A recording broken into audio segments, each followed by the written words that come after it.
Dear listeners, video of the day is quite interesting. I have a small request. If you didn't subscribe to our channel yet, please hit the subscribe button and press the bell icon. The title of our story is The Forgotten Sounds of a Medieval Village. Bells, birds, and distant shores. Let me give you a brief introduction about the story first. Welcome, gentle listener, to a quiet journey back in time, not to the grand castles or the bustling cities, but to the humble heart of medieval life.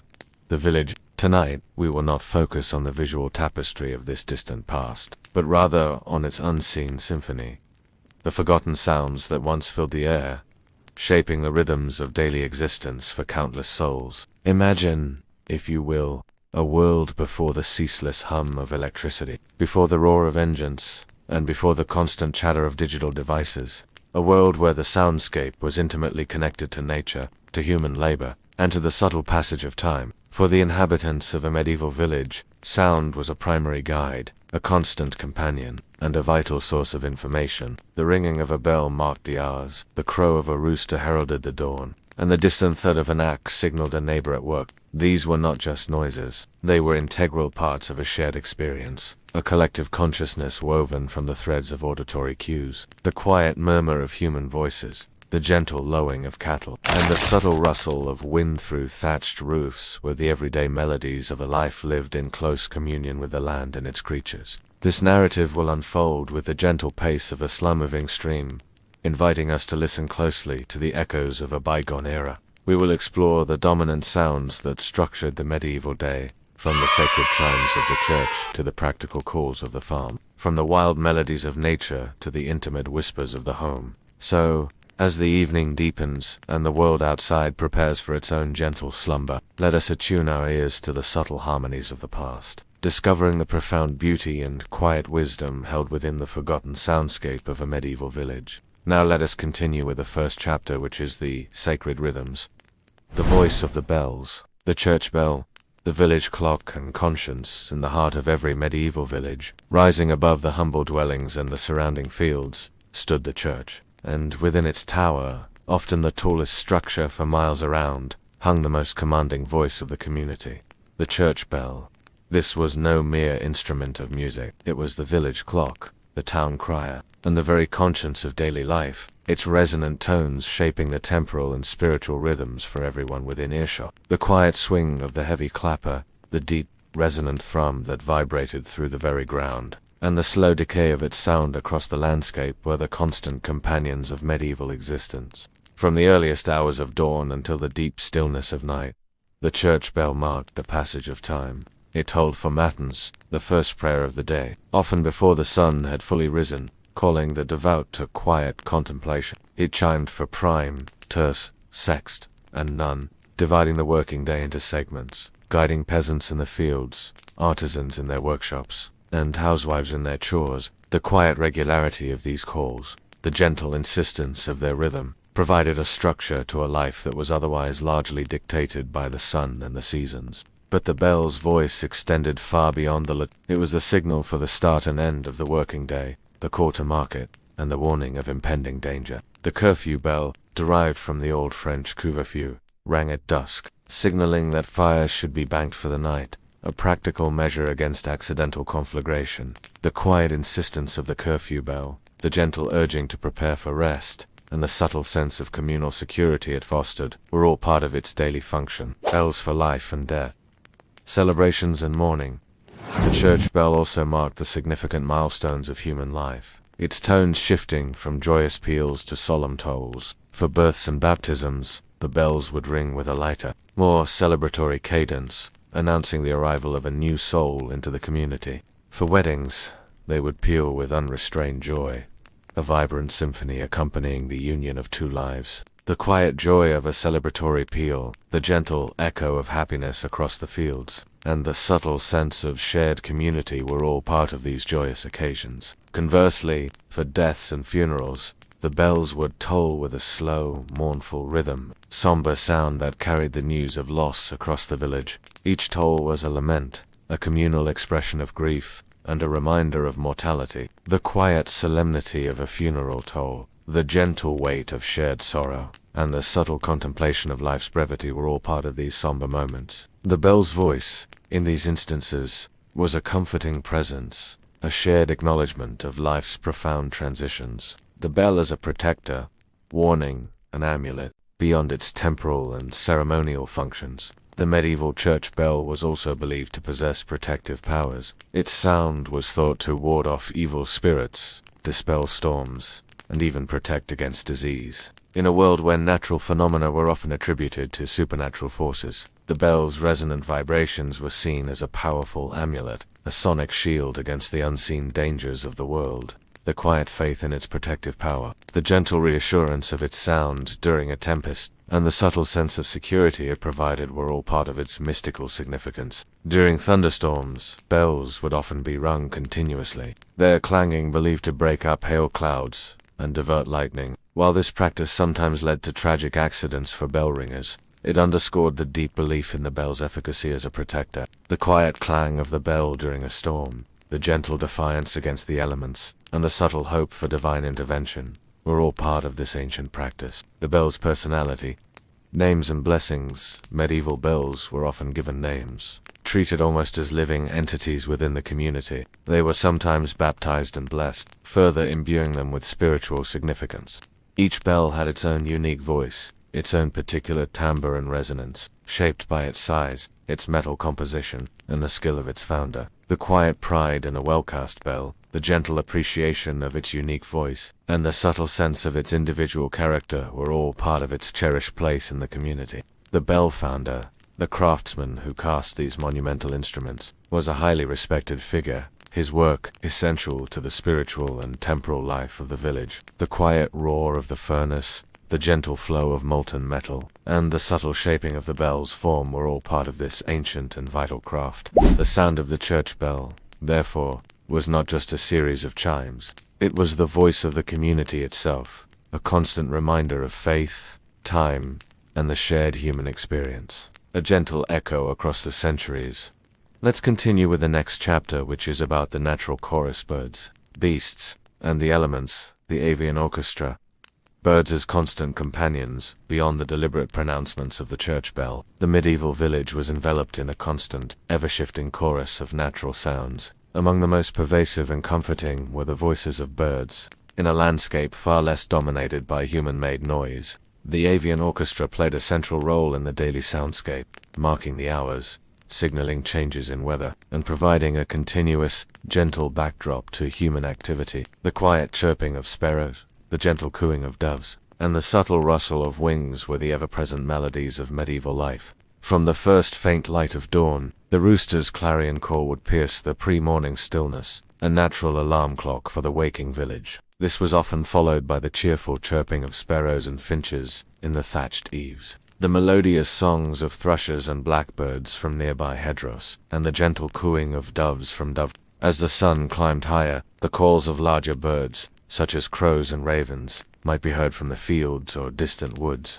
Their calls are familiar, if sometimes ominous, present. The quiet insistence of the rooster, the gentle chorus of songbird, and the subtle shift in avian calls throughout the day were all part of the natural rhythm of the village. Birds were not just background noise. They were integral to the ecosystem of the village. Pigeons and doves, often kept in dovecotes, provided meat and eggs. Chickens scratched and clucked in farmyards, their gentle pecking a constant, reassuring sound. The presence of wild birds also indicated the health of the surrounding environment. Their songs, a testament to the vitality of the natural world. The quiet flutter of wings, the gentle scratching for food, and the subtle sense of life teeming around them were all part of the daily experience. The voices of the farm, livestock, and labor, intertwined with the sounds of wild birds, were the constant. Familiar voices of domesticated animals. The medieval village was an agrarian society, and livestock were an indispensable part of daily life. Their sounds a direct reflection of human activity and the rhythms of the farm. The quiet lowing of cows, the gentle bleating of sheep, and the subtle grunting of pigs were the constant companions of rural existence. Cows would low softly in their pastures, their bells sometimes tinkling as they grazed. Sheep would bleat from their pens, their gentle calls a reminder of wool and sustenance. Pigs would grunt and squeal from their sties, particularly at feeding times. Horses would whinny from stables or snort as they pulled plows in the fields. Their powerful movements accompanied by the creak of harnesses and the gentle thud of hooves on earth, the quiet munching of cud, the gentle rustle of straw, and the subtle scent of the farmyard were all part of this intimate connection with animals. Goats would bleat, chickens would cluck and scratch, and ducks and geese would honk from village ponds. These animal sounds were not just noise. They were indicators of health, contentment, or sometimes distress. A farmer could often tell the well-being of his animals simply by listening to their calls. The quiet symphony of the farm, the gentle rhythm of animal life, and the subtle interplay of human and animal sounds were all part of the daily sound. The whispers of the wind and water, elemental melodies beyond the living creatures. The elements themselves contributed their own subtle melodies to the village sound. The wind, unhindered by tall buildings or dense urban sprawl, would whisper through the trees, rustle through the fields of grain, and sigh around the thatched roofs of houses. Its voice could be a gentle breeze, a soothing murmur, or a howling gale, each bringing its own distinct auditory character. The quiet sigh of the wind, the gentle rustle of leaves, and the subtle shift in atmospheric pressure were all part of the natural world's presence. Water, too, played its part. The gentle gurgle of a nearby stream, the steady drip from a well, or the rhythmic splash of clothes being washed in a communal trough were all familiar sounds. Rain, when it came, would patter softly on thatch, drum on wooden shutters, and create a soothing, continuous murmur that encouraged quiet introspection. The quiet trickle of water, the gentle patter of raindrops, and the subtle scent of damp earth were all part of the elemental symphony. These natural sounds, often unnoticed in our modern, noisy world, formed the fundamental acoustic backdrop of medieval life. They were the constant, gentle reminders of humanity's place within the natural order. A subtle symphony that connected every villager to the rhythms of the earth and the sky. The quiet presence of these elemental melodies, the gentle embrace of nature's sounds, and the subtle understanding of their profound influence were all part of the forgotten soundscape of a medieval village. Our next chapter is the sounds of labor, work, craft, and community, the field song. Agricultural rhythms in a medieval village, where the vast majority of the population lived and worked on the land. The sounds of agricultural labor were a constant, defining feature of the daily sound. These were not the harsh, mechanical noises of modern farming, but the organic, rhythmic sounds of human effort, animal power, and simple tools interacting with the earth. The quiet scrape of a hoe, the gentle rustle of grain, and the subtle thud of a spade were the enduring melodies of the fields. From the earliest hours of the morning, the creak of a wooden plough being pulled by oxen or horses would carry across the fields, a slow, steady sound marking the turning of the soil. The rhythmic thud of a farmer's boots on the earth, the occasional shout to an animal, and the gentle sigh of effort were all part of this fundamental work. During planting season, the quiet scattering of seeds, the gentle patter of earth being turned, and the subtle hope for a bountiful harvest filled the air. At harvest time, the fields would come alive with a different set of sounds. The rhythmic swish of scythes cutting through ripe grain, the gentle rustle of stalks falling, and the occasional laughter or song of the reapers would fill the air.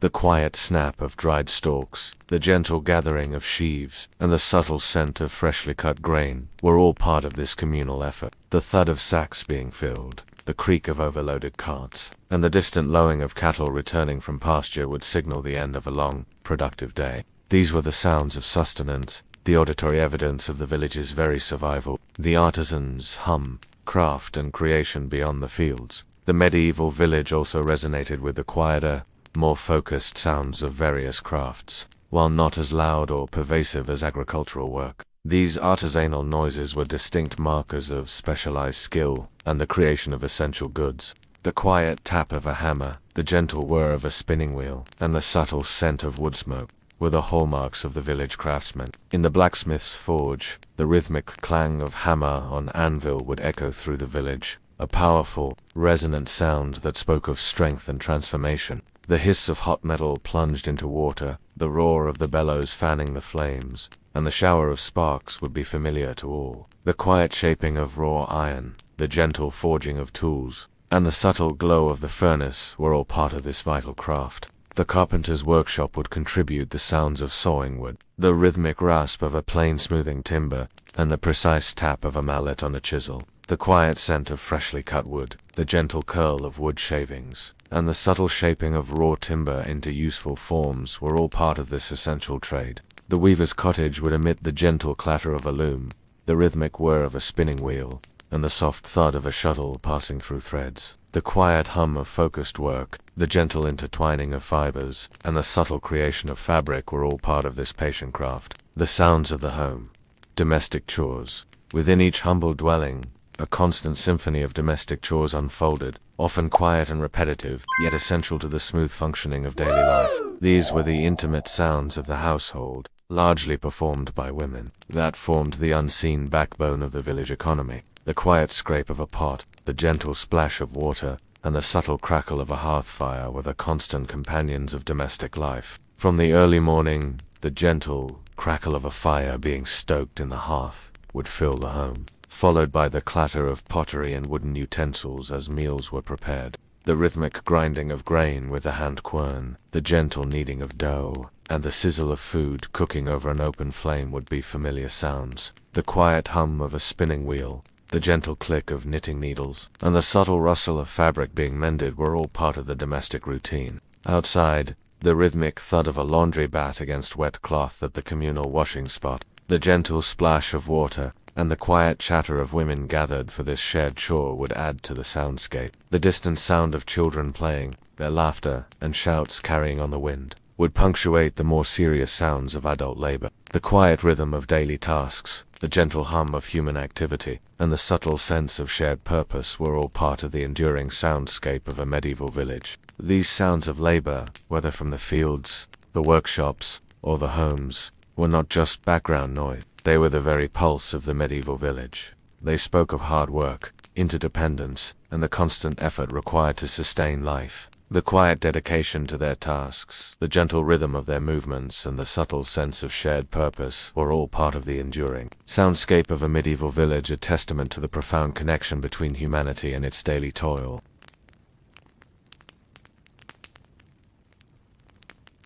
Now it is time to move on next chapter, which is about the sounds of community, gathering, celebration, and storytelling.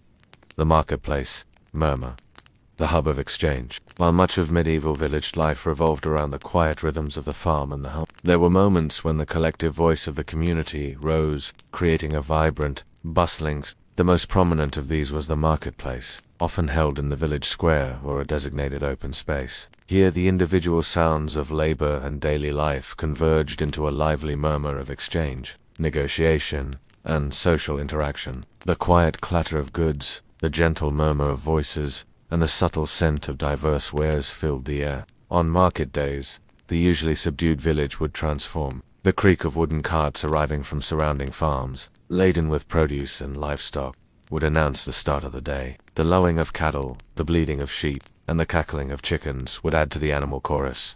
Human voices would rise in a cacophony of calls, vendors hawking their wares, buyers haggling over prices, and neighbors exchanging news and gossip. The quiet hum of daily life was replaced by a vibrant, energetic buzz. Amidst the general din, one might distinguish the sharp crack of a whip guiding livestock, the rhythmic thud of a butcher's cleaver, or the gentle jingle of coins changing hands. The aroma of freshly baked bread, roasting meats, and various spices would mingle with the earthy scent of straw and animal dung. The quiet rustle of cloth, the gentle clinking of pottery, and the subtle scent of diverse goods were all part of this sensory experience. The marketplace was not just a place of commerce. It was a vital social hub, a place where the community gathered, connected, and reaffirmed its collective identity through the shared experience of buying, selling, and simply being together. Feasts and festivals, sounds of joy and merriment.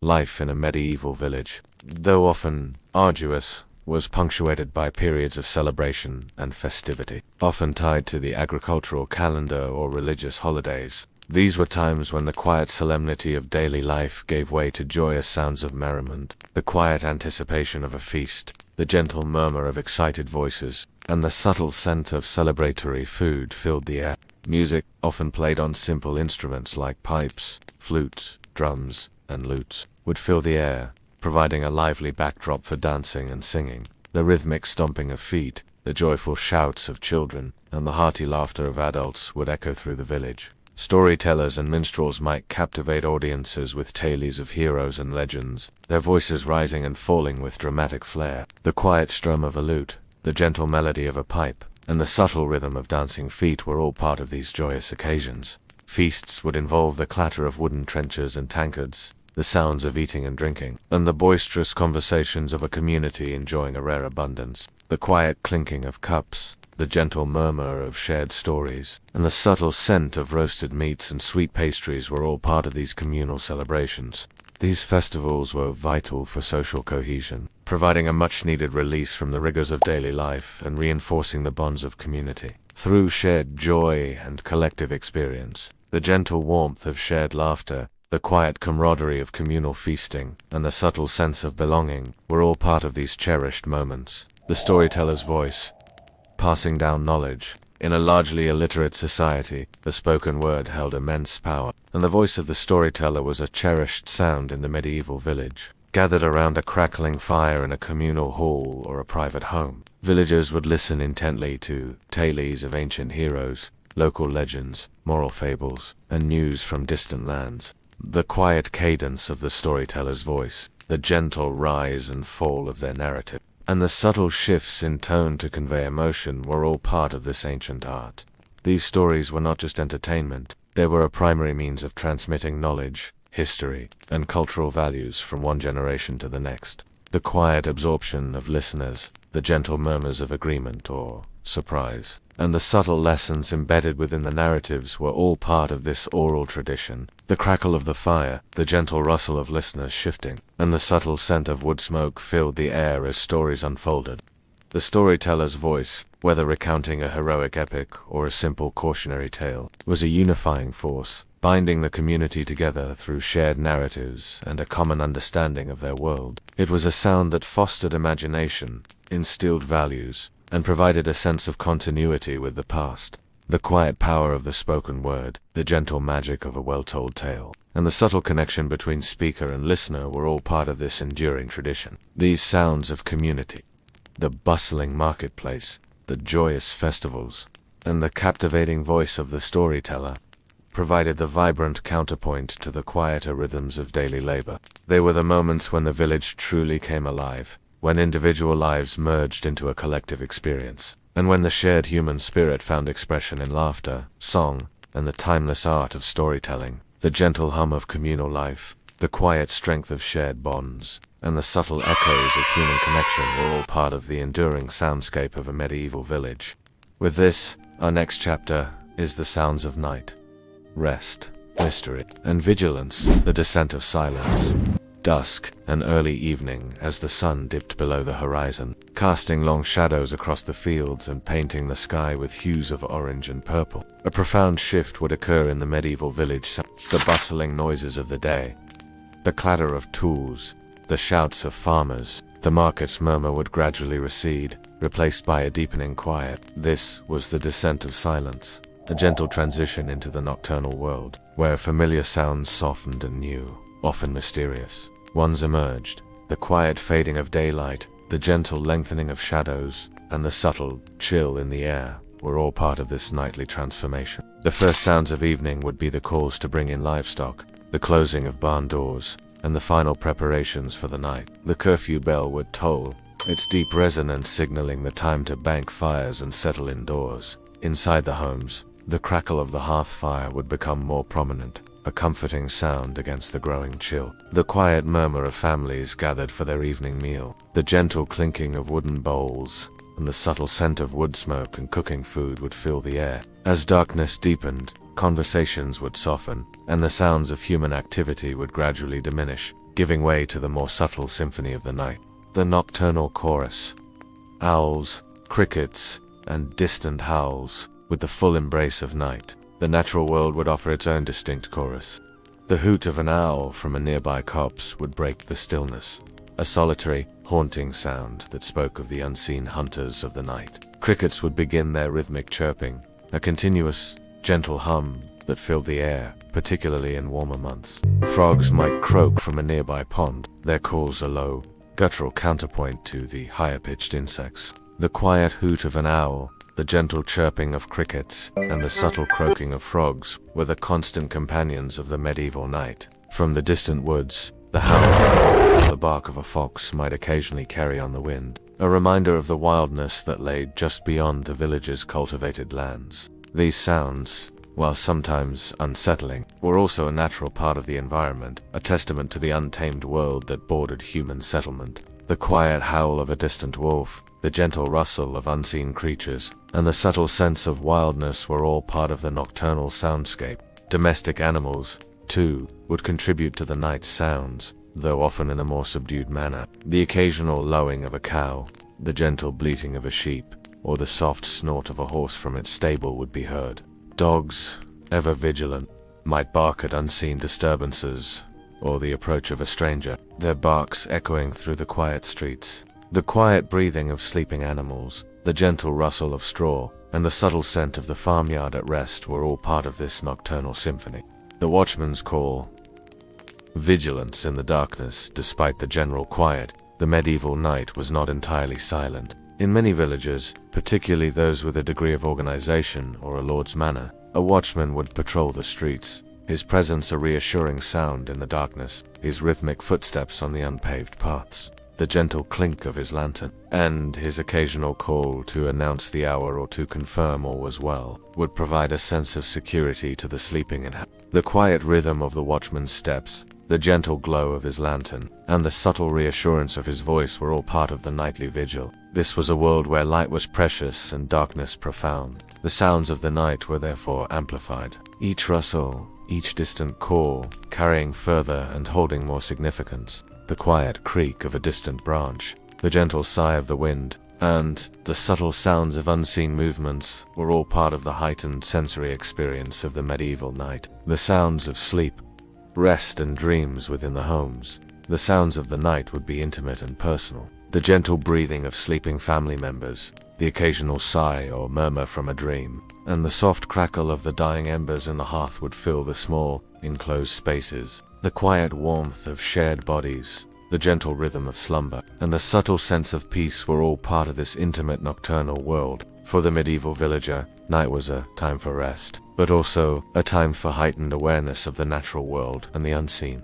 The sounds of the night, from the comforting calls of familiar creatures to the distant echoes of the wild, shaped their dreams and their understanding of the world around them. The quiet embrace of darkness, the gentle lull of nocturnal sounds, and the subtle anticipation of the coming dawn were all part of the enduring rhythm of life in a medieval village, a testament to the profound connection between humanity and the subtle symphony of the night.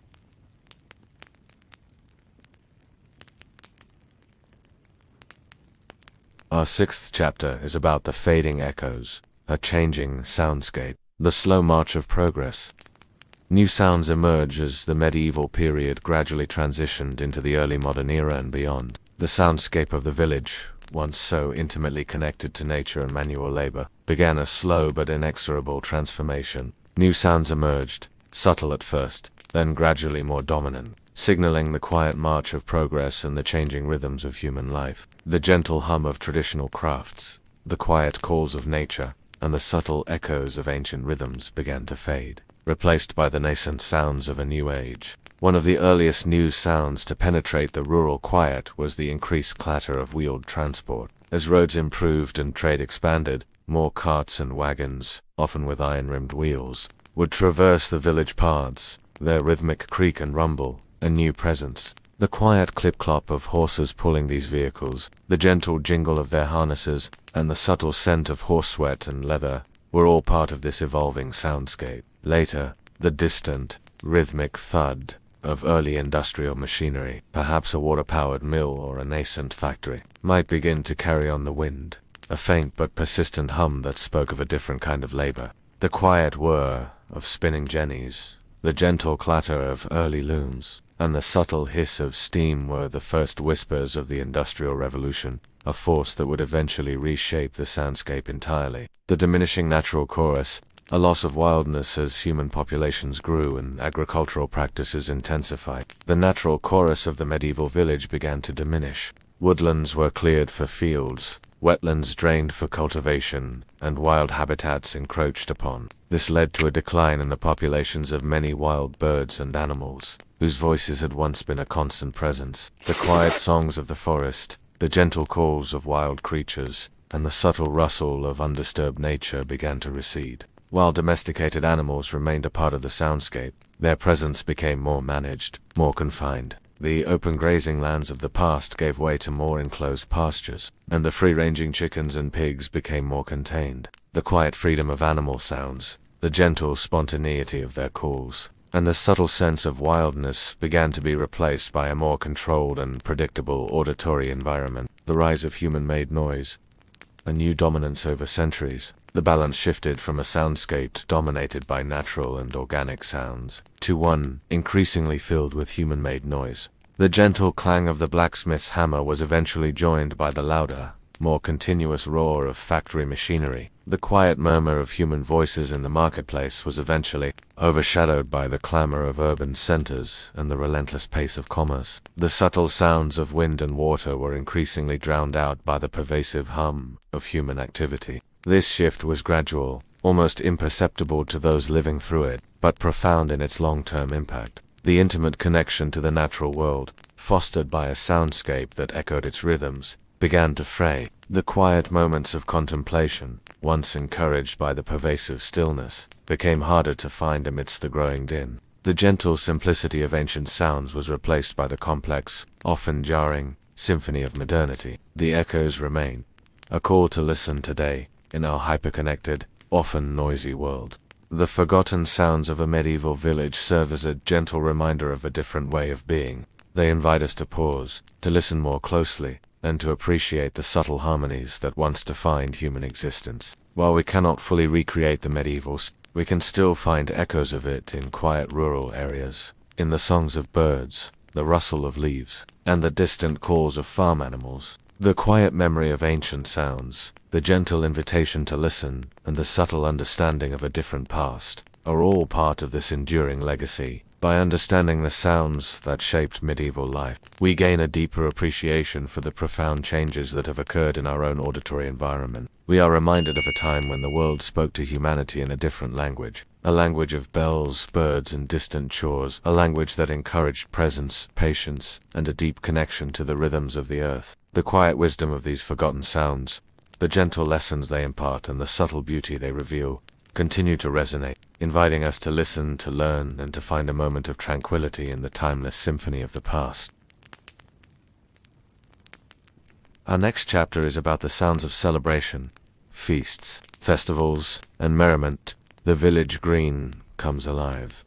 Music and dance, when the arduous work of the fields was done, or a significant religious holiday arrived. The medieval village shed its quiet industriousness for vibrant celebration. The village green, usually a space for grazing animals or communal gatherings, transformed into a stage for joyous sounds. Music, often simple but heartfelt, filled the air, accompanied by the rhythmic thud of dancing feet, the quiet strum of a lute, the gentle reedy sound of a pipe, and the subtle thrum of a drum, were the heartbeats of communal joy. Fiddles, lutes, pipes, and drums would provide the soundtrack to communal dances. Villagers, young and old, would join hands in circles, their laughter and shouts mingling with the melodies. The rhythmic stamping of boots on the earth, the swish of skirts, and the occasional clumsy stumble would add to the lively cacophony. These were not performances for an audience, but participatory expressions of shared happiness, a release from the daily grind. The quiet joy of shared rhythm, the gentle sway of bodies in unison, and the subtle sense of communal bonding were all part of these festive occasions. Singing was an integral part of these celebrations. Folk songs, often telling tales of love, heroism, or the changing seasons, would be sung in unison, their harmonies, however rough, weaving through the air. Drinking songs, boisterous and full of cheer, would accompany the flow of ale and mead. The quiet hum of shared voices, the gentle rise and fall of melodies, and the subtle sense of collective spirit were all part of the vocal tapestry of medieval The feasts, symphony, eating, drinking, and storytelling feasts were central to medieval celebration, marking everything from successful harvests to religious festivals. The sounds of a feast were a rich tapestry of human interaction and culinary delight. The clatter of wooden trenchers and pewter cups, the tearing of bread, and the slurping of stew would create a robust,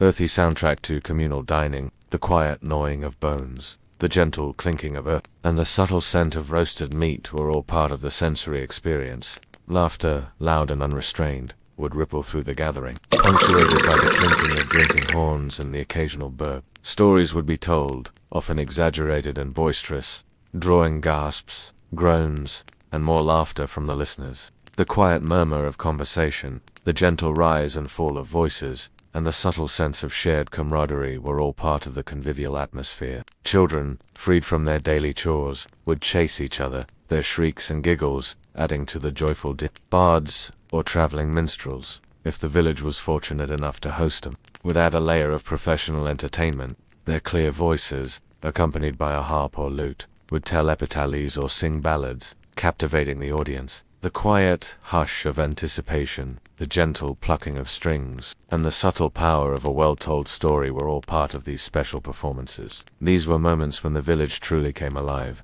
shedding its daily burdens for the pure, unadulterated joy of shared experience. The sounds of games and contests, skill and spectacle beyond feasting and dancing. Medieval celebrations often included games and contests, adding another layer of sound to the festivities. Archery contests would be marked by the thwip of arrows leaving bows and the satisfying thud as they struck targets. Wrestling matches would elicit grunts, groans, and the cheers of onlookers.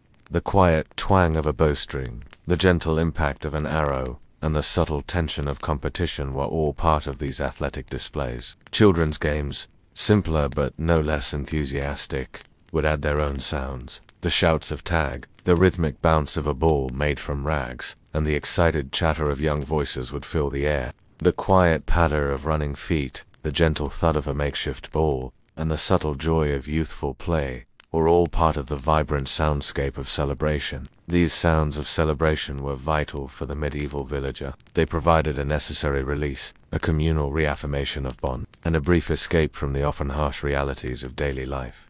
There were the moments when the village truly found its collective voice, a symphony of joy, laughter, and shared humanity that echoed across the fields and through the humble homes. The quiet memory of these joyous sounds, the gentle echo of shared happiness, and the subtle understanding of their profound importance were all part of the forgotten soundscape of a medieval village. It's time to jump on next chapter, which is the sounds of the road. Travelers, traders, and distant echoes, the winding paths, footsteps and hoofbeats. While the medieval village was largely it was not entirely isolated. Roads, however rudimentary, connected it to other settlements, and along these paths came the sounds of the outside world. Travelers, traders, and sometimes the distant echoes of larger events. The quiet crunch of footsteps, the gentle clip-clop of hooves, and the subtle creak of cartwheels were the sounds that linked the village to the wider world. Pilgrims, their staffs tapping rhythmically on the ground, would pass through, sometimes stopping for a night's rest, their quiet prayers and weary sighs, a temporary addition to the village's soundscape. Merchants, with their laden pack-horses or creaking carts, would bring the sounds of commerce, the jingle of coins, the rustle of fabrics, and the occasional haggling over prices. The quiet murmur of foreign tongues, the gentle clinking of goods, and the subtle scent of exotic spices were all part of these transient encounters. Occasionally, the more organized sounds of a lordess retinue or a small military detachment would break the rural quiet. The rhythmic march of armored feet, the jingle of mail, the snorting of war, and the sharp commands of a leader would announce their presence, often with a mix of awe and apprehension from the villagers. The quiet clang of weaponry, the gentle thud of marching, and the subtle sense of power were all part of these infrequent but impactful visits. The peddlers called music novelties. Among the most anticipated sounds from the road was the distinctive call of the traveling peddler. These itinerant merchants were not just purveyors of goods, they were carriers of news, gossip, and stories from distant places. Their arrival would often be heralded by a unique cry or the ringing of a small bell, drawing villagers out of their homes. The quiet jingle of the peddler's wares, the gentle rustle of his pack, and the subtle scent of his travels were all part of his allure. As they displayed their wares, needles, thread, or perhaps a rare spice, their voices would fill the air with tales of other villagers, rumors from the nearest town, or news of royal decrees, the quiet chatter of curious villagers, the gentle exclamations of surprise or delight, and the subtle exchange of information were all part of these vital interactions. For many, the peddler was their primary link to the world beyond their immediate fields, the distant drum, war, and change. While the village soundscape was largely peaceful, the sounds of the road could also carry more ominous tidings. The distant, rhythmic beat of war drums, or the mournful blare of a trumpet, would signal conflict or the movement of armies. These sounds, though often far off, would send ripples of anxiety through the community, reminding them of the larger, often violent, world beyond their quiet fields. The quiet thrum of distant drums, the gentle echo of a trumpet, and the subtle sense of impending change were all part of these unsettling sounds. Refugees, their footsteps weary and their voices hushed with fear, might pass through, bringing with them tales of destruction and displacement. Their quiet sobs, the gentle murmur of their pleas for aid, and the subtle sense of shared humanity were all part of these tragic encounters. These were the sounds that underscored the fragility of peace and the ever-present possibility of disruption. Thus, the sounds of the road, though less constant than the bells or the birds, were crucial for the medieval village. They were the auditory threads that connected the isolated community to the wider tapestry of medieval life, bringing with them both the mundane and the momentous, the familiar and the foreign. The quiet memory of these transient sounds, the gentle echo of distant lives, and the subtle understanding of their profound impact were all part of the forgotten soundscape of a medieval village. Let's dive into the next chapter, which is the sounds of faith prayers, chants, and sermons, the church's inner sanctum, liturgical sounds beyond the commanding voice of the church bell. The interior of the medieval church was a sanctuary of distinct and profound sounds, shaping the spiritual lives of the villagers. These were the liturgical sounds, the spoken prayers, the chanted hymns, and the resonant words of the sermon, all designed to elevate the soul and connect the earthly with the divine. The quiet murmur of Latin, the gentle rise and fall of Gregorian chant, and the subtle echo of devotion were the very fabric of medieval piety. During Mass, the priest's voice would lead the congregation through the Latin liturgy.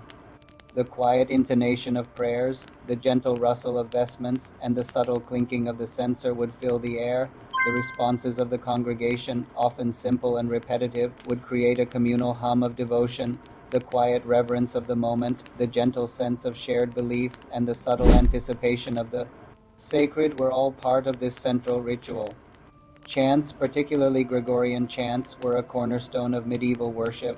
Their unadorned monophonic melodies, often sung by the priest or a small choir, would fill the stone edifice, their pure tones resonating in the quiet space. The quiet purity of the chant, the gentle flow of its melody, and the subtle sense of timelessness were all part of its spiritual power.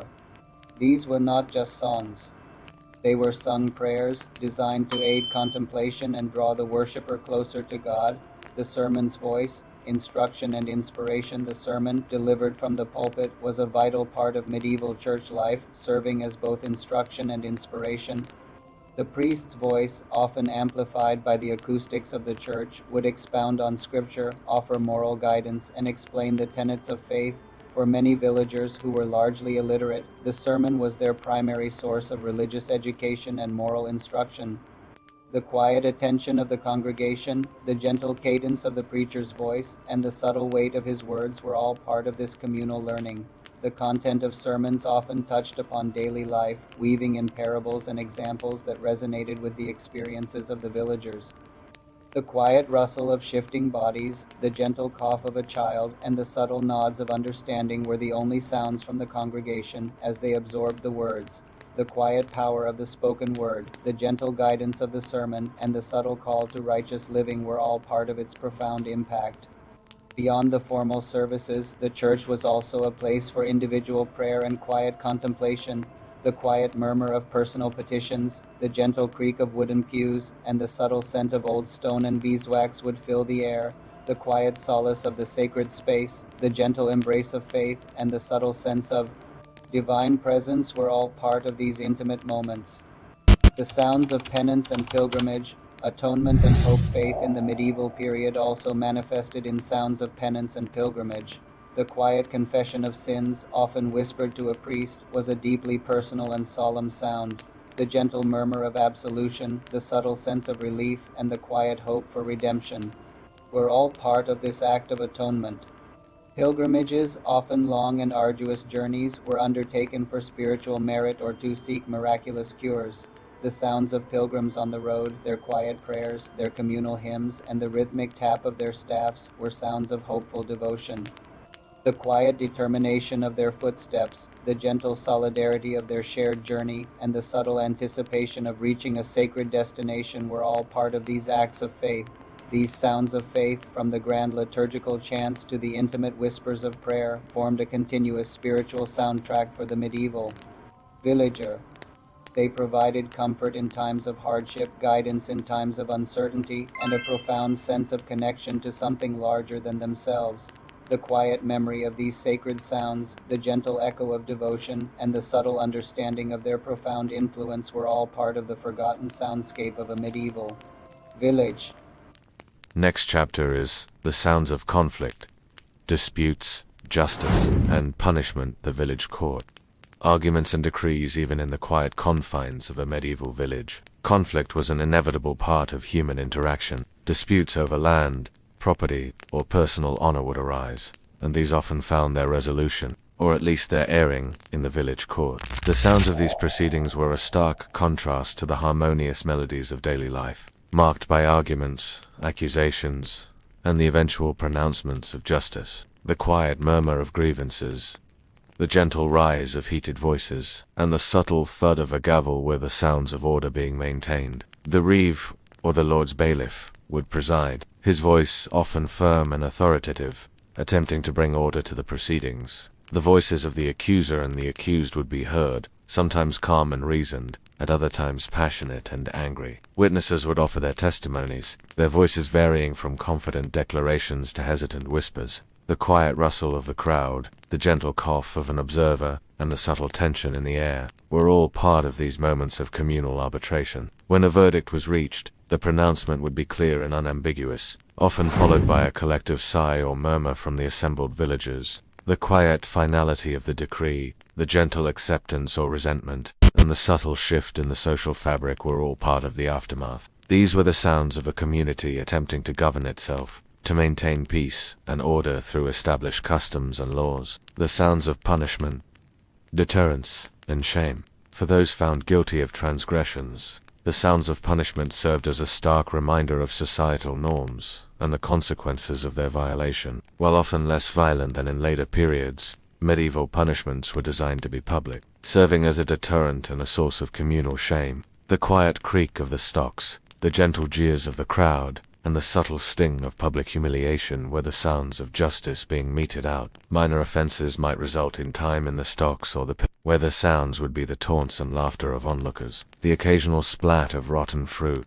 and the quiet groans of the offender, the quiet shame of exposure, the gentle weight of public disapproval, and the subtle hope for eventual forgiveness were all part of this experience. These were sounds designed to inflict social rather than physical pain, aiming for rehabilitation through public disgrace. More serious crimes might involve corporal punishment, though often less severe than popular imagination suggests. The crack of a whip, the cries of pain, and the gasps of the crowd would be heard, serving as a grim warning to others. The quiet thud of the lash, the gentle cries of agony, and the subtle fear of retribution were all part of these harsher measures. These were sounds that underscored the gravity of certain offenses and the community's resolve to uphold its moral code. The sounds of reconciliation, forgiveness, and renewal. Yet, the medieval village was also a place where reconciliation was often sought. After disputes or punishments, there were sounds of forgiveness and renewal. The quiet murmur of apologies, the gentle clasp of hands, and the subtle promise of mended relationships were vital for the cohesion of a small community. The quiet relief of resolution, the gentle warmth of renewed trust, and the subtle sense of communal healing were all part of these moments. These sounds of conflict and justice, though sometimes harsh, were ultimately part of the village's self-regulating mechanism. They were the auditory evidence of a community grappling with its own imperfections, striving for order, and ultimately seeking to restore harmony. The quiet memory of these challenging sounds, the gentle echo of human fallibility, and the subtle understanding of their profound importance were all part of the forgotten soundscape of a medieval village. Let's talk about the sounds of learning, apprentices, storytellers, and lore of the apprentice's workshop, the sounds of skill acquisition. While formal schooling was rare in the medieval village, learning was a constant hands-on process, particularly through apprenticeship. The sounds of the apprentice's workshop were the sounds of skill acquisition, the patient repetition, the occasional mistake, and the gradual mastery of a craft. The quiet scrape of a novice's tool, the gentle guidance of a master's voice, and the subtle improvement in rhythmic precision were the hallmarks of this practical education. In the carpenter's shop, the apprentice would learn the rhythmic rasp of the saw, the precise tap of the chisel, and the satisfying thud of a well-driven nail, the quiet frustration of a splintered piece of wood, the gentle correction from the master, and the subtle joy of a perfectly fitted joint were all part of the learning process. In the blacksmith's forge, the apprentice would learn the cadence of the hammer on the anvil, the hiss of cooling metal, and the roar of the bellows, the quiet sting of a minor burn, the gentle patience of the master, and the subtle transformation of raw material into useful form were all part of this fiery education. These were not just physical skills, they were also auditory ones. An experienced craftsman could often tell the quality of a cut, the temper of a metal, or the tightness of a weave simply by listening to the sounds it produced. The quiet discernment of subtle differences, the gentle development of an attuned ear, and the subtle understanding of material properties were all part of becoming a master of one's trade. The storyteller's voice, oral tradition, and shared history for a largely illiterate population. The spoken word was the primary vehicle for transmitting knowledge, history, and entertainment. The storyteller, whether a traveling bard or a respected elder, was a vital figure in the village, and their voice was a conduit to the past and a shaper of communal identity. The quiet hush of an attentive audience, the gentle cadence of a well-spun tale, and the subtle power of imagination were the essence of oral tradition. Around the hearth on long winter evenings, or on the village green during festivals, the storyteller's voice would weave narratives of ancient heroes, local legends, and moral fables. The quiet gasps of surprise, the gentle murmurs of agreement, and the subtle laughter or tears from the listeners were the responses to these shared experiences. The quiet rhythm of the narrative, the gentle flow of words, and the subtle connection to a shared past were all part of this communal act of listening. Proverbs, riddles, and songs were also passed down orally, their sounds carrying the accumulated wisdom of generations. The quiet repetition of a familiar saying, the gentle challenge of a clever riddle, and the subtle comfort of a traditional melody were all part of this rich auditory heritage. These were the sounds that bound the community together, reinforcing shared values and preserving their collective memory. The sounds of lore, superstition, and wisdom. The medieval soundscape was also imbued with sounds that carried lore, superstition, and folk wisdom. The hoot of an owl might be interpreted as an omen, the sudden silence of birds as a sign of impending danger, or the distant cry of a fox as a warning. The quiet interpretation of natural sounds, the gentle weaving of meaning, and the subtle fear or reassurance they brought were all part of this deep connection to the unseen world. Healers and wise women would use the sounds of herbs being ground, potions bubbling, and incantations whispered to effect their cures. The quiet rustle of dried leaves, the gentle hiss of steam, and the subtle rhythm of chanted words were all part of their craft. These were the sounds of a world where the boundaries between the natural and the supernatural were often blurred, and where every sound could carry a hidden meaning. These sounds of learning and lore, though often subtle, were fundamental to the intellectual and spiritual life of the medieval villager. They were the auditory pathways through which knowledge was acquired, history was preserved, and the mysteries of the world were interpreted. The quiet memory of these instructive sounds, the gentle echo of ancient wisdom, and the subtle understanding of their profound importance were all part of the forgotten soundscape of a medieval village. Let us talk about our final and last chapter about today's history, which is the sounds of childhood, lullabies, and first words, the playful chorus. Games and giggles. The medieval village, despite its hardships, was also a place of childhood, and with children came a distinct and vibrant set of sounds, the joyful cacophony of play. These were the sounds of unbridled energy, innocent discovery, and the early formation of social bond. The quiet patter of small feet, the gentle shouts of delight, and the subtle murmur of childish chatter were the constant companions of youthful existence. Children would play in the village streets, in the fields, and by the stream, their games often mimicking the adult world around them. The rhythmic thud of a makeshift ball, the excited shouts of "catch me," and the delighted giggles of hide-and-seek would fill the air. The quiet concentration of building a small dam in the stream, the gentle splash of water, and the subtle pride in a completed project were all part of their early explorations. The quiet cries of mock battles, the gentle whir of a wooden top, and the subtle scent of dirt and sunshine were all part of their daily adventures. Simple toys, often carved from wood or fashioned from rags, would contribute their own sounds. The gentle rattle of a wooden doll, the soft thud of a stuffed animal, or the quiet hum of a spinning top. These were the sounds of imagination taking flight, of creativity blossoming in the simplest of forms. The quiet joy of shared play, the gentle camaraderie of childhood friendships, and the subtle formation of character were all part of this vibrant soundscape. The soothing melody, lullabies, and comfort. From the earliest moments of life, the medieval child was enveloped in the soothing sounds of comfort and care. The lullaby, sung by a mother or grandmother, was a universal melody, designed to calm, to soothe, and to usher in sleep. The quiet hum of a gentle voice, the gentle sway of a cradled infant, and the subtle rhythm of a beating heart were the first sounds of security and love. These lullabies, often simple and repetitive, carried the hopes, fears, and wisdom of generations. They spoke of nature, of faith, and of the simple joys of life. The quiet murmur of endearments, the gentle caress of a hand, and the subtle scent of warmth and safety were all part of this intimate auditory experience. The quiet sighs of contentment, the gentle breathing of a sleeping child, and the subtle peace of slumber were the desired outcomes. Beyond lullabies, the sounds of parental comfort, the gentle shushing, the soft whispers of reassurance, the rhythmic pat on the back, were constant companions for the young child. The quiet understanding of unspoken needs, the gentle response to distress, and the subtle bond of unconditional love were all communicated through these sounds. The first words, the dawn of language, perhaps the most profound sounds of childhood, were the first attempts at language.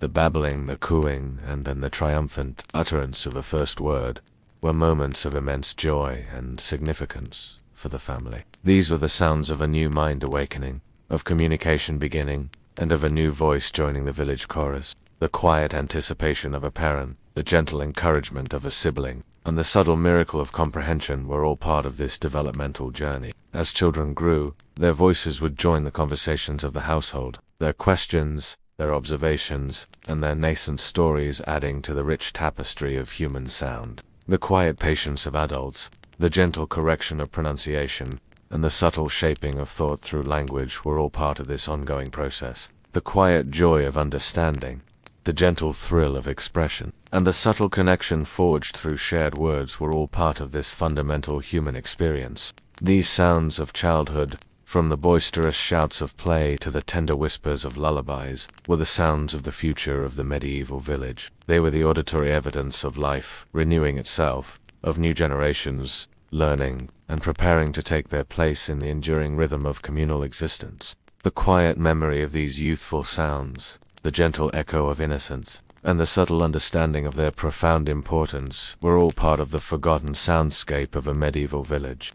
It's time to discuss the conclusion of the whole video. As we draw our journey through the forgotten soundscape of a medieval village to a close, we are left with a profound sense of connection to a world both distant and intimately familiar. We have listened to the sacred rhythms of the church bells, the natural chorus of birds and beasts, the industrious hum of labor, the convivial sounds of celebration, the transient echoes of the road, the deep resonance of faith, the sometimes harsh notes of conflict, and the vibrant melodies of childhood. Each sound, however subtle, contributed to a rich and complex auditory tapestry that shaped the lives of medieval villagers in ways we can only begin to imagine. In a world without the constant barrage of modern noise, every sound carried greater significance. The crow of a rooster was not just a sound, it was the precise marker of dawn. The clang of a blacksmith's hammer was not just noise, it was the tangible evidence of creation. The murmur of a stream was not just background, it was a vital source of life. These sounds were not merely heard, They were felt,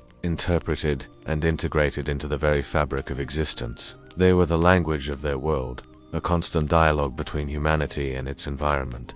The medieval soundscape was, above all, an organic one. It was dominated by the sounds of nature, wind, water, animals, and the sounds of human effort, directly interacting with the physical world. There was a directness, an authenticity, to these sounds that is largely absent in our technologically mediated world. The quiet creak of a wooden plow, the gentle rustle of grain, the subtle scent of wood smoke.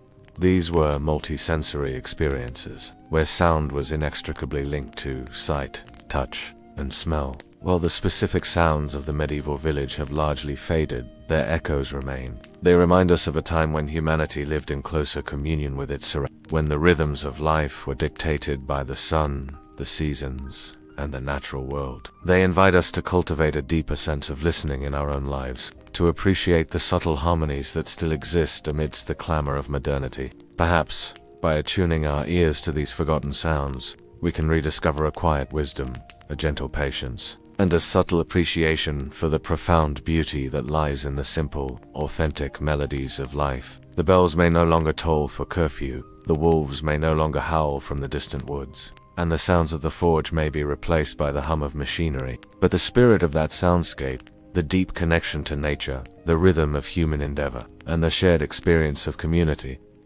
continues to resonate, a timeless symphony waiting to be heard by those who choose to listen.